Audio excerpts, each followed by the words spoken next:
Hello, good people. Welcome back to our channel. We're so excited to have you again. The governor of Imo State, Governor Gov Uzodinma, has made a U-turn over the statement he made yesterday in respect to the issue of anti-open grazing law, which was unanimously agreed upon by the 17 governors of the southern state. Don't forget that before now, the governors have unanimously agreed that on the 1st of September, there will be no room for open grazing in the southern part of Nigeria. As such, all state governors must pass a bill to that effect to ensure that the activities of herders, especially when it comes to grazing, is regulated in all the southern states in Nigeria, because for many it was the cause of the severe insecurity in the southern part of the country. But guess what? Uzodinma, when he was interviewed, told Nigerians that for that Imo State should be exempted. That for Imo State they already have an open grazing, law, which kind of create an understanding between the herders and the farmers, and there was an uproar, serious uproar, by so many people, and Ndigbo was not left out. If you check our video, you're going to see the news. What Ndigbo told him that he has declared himself publicly as a saboteur to Ndigbos, and they said he will be excommunicated if he does not take the right step in the right direction by accepting the anti-open grazing bill, and he was given till the 1st of September. But right now, he has come up with something different, and we're going to look at it and see how tactical it is, if it's just a way of waving off the pressure that was put on him as at yesterday. But before we do all of that, if you've not subscribed to our channel, kindly hit the red subscribe button and also the bell icon so that you get notification anytime we publish our videos. All right, let's look at the news in detail. The Imo State Governor Gov Uzodinma on Friday stated that his comment on the ban on open grazing of cattle in the southern states by the 17 governors was quoted out of context by some section of the media. It had earlier been reported that Ndigbo called Gov Uzodinma confirmed saboteur who will surely test the retribution of God and wrath of the people following his reported stand on open grazing. Uzodinma, who had now clarified his statement through the State Commissioner for Information and Strategy, Declan Emelumba, stated that, contrary to insinuation, Imo State has an open grazing law that has been in operation since 2006.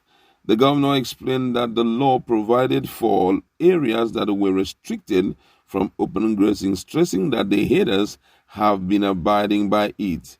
He clarified that what he meant while addressing State House correspondent in Abuja was that farmers and herders were peacefully coexisting in the state as a result of mutual respect and understanding.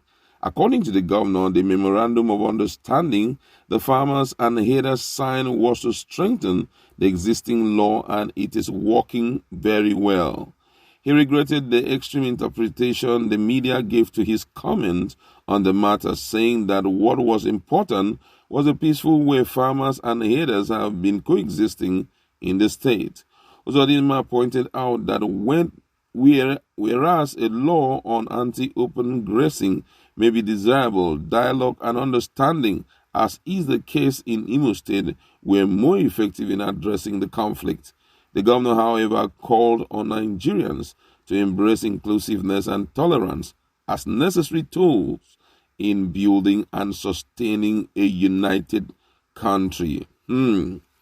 Wow. I feel that he has possibly checked the media and had also checked the responses of people. And I believe that he has some kind of good, advisors who may have called his attention to the statement made by Ndigbo, where they totally distance themselves from him and say that he's now a confirmed saboteur and that he will be excommunicated from the Ndigbo worldwide if he doesn't make a U-turn in that regard. For me, I believe that nobody quoted him out of context, because actually it came in form of a video, and that video was looked into, and what was written, was exactly what he said. But right now that he has made a U-turn, for me, this is just like playing around, because he has not said anything about anti-open grazing.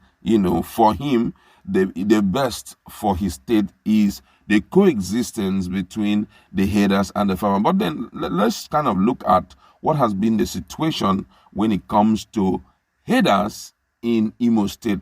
What thus far, have there been any form of casualty, and all of that? I want you, when you're commenting on the comment section, just tell us if there is a good relationship subsisting between herders and farmers. But we are going to also look at what the media have to say about it. All right, now looking at the media, there are cases like that. For example, precisely on the 15th of June 2020, there was a report and also a video where suspected herdsmen invaded farmland, and they also hacked down a 70-year-old man. I don't know what was done in that regards. Also, there was a time, I think precisely on the 3rd of June 2021, where the Fulani herdsmen attacked Aku town and its environs. And also, there was also a time where there was huge tension in communities as Fulani herdsmen killed a local farmer in Imo State, in Oguta Council area of Imo State. And there was also another serious case of travelers being taken into hostage in Imo State by Fulani herdsmen. There had also been multiple uproar, about their killing and abduction. And there was also Fulani herdsmen aiming an attack in Imo State and neighboring communities.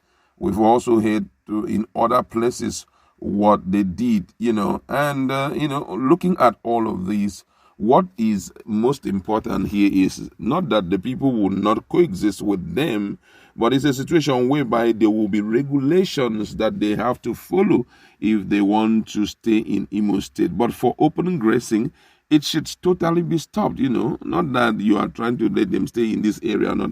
Let it be stopped. Let ranching be the order of the day in Nigeria, because progressionally we are going past that time. I could still remember when Gabashewu was responding to Tom, one of the statements he made was that even the president is not in support of open grazing, which means the issue of ranching is has been taken into consideration, because that's the only way they can be curtailed. But even with that, they must be located in a kind of place that you're so sure that they won't stylishly start taking over lands and all of that. Though also there are some southern governors who have promised never to give them any part of an inch of their land, because of the fact that they have been, when it comes to insecurity in Nigeria, they have been at the topmost level. Even in the international community, most people believe that they are, a terror, and as such, shouldn't be allowed into any community. You understand? So right now, looking at what he has said,